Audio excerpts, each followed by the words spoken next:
Now, as we transition our learner into the competency bucket, this is where they're feeling very confident about what they have to do. They know the processes, but they'd still want that over-the-shoulder guidance. They still need to be pushed in the right direction. They still might want to reference some material as they go.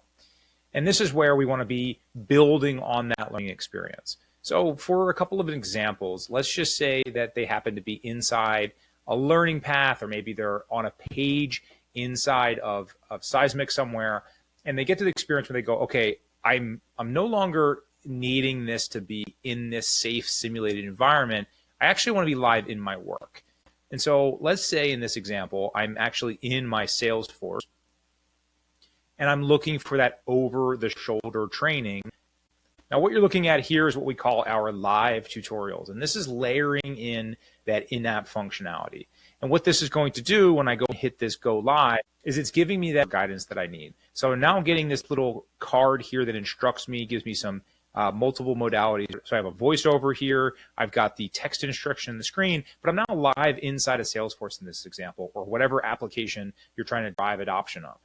And now, instead of it just being them having to go through the safe environment, they're in app and they're getting a highlight on the screen, and they're actually being driven through those actions in real time. So as they do the process inside the app, our tool is walking them through and guiding them in real time through each step of that, what they need to do next, how this is going to function. They can still get the job done, but they have the over-the-shoulder equivalent that makes sense for them.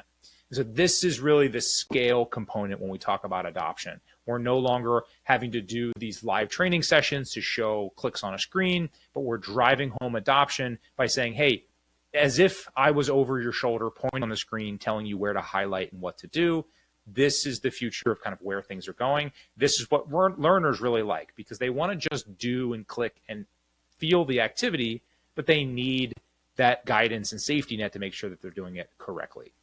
And so the same tutorials are just being weaved into a different modality inside the application. And this is breaking down the barriers of traditional enablement and learning, and we're weaving that into the flow of the work where people are when they need it, at the time of need. And they're getting that guidance and that reinforcement to really make sure they get this flow when they're in their work, really helping scale things like adoption and, of course, onboarding.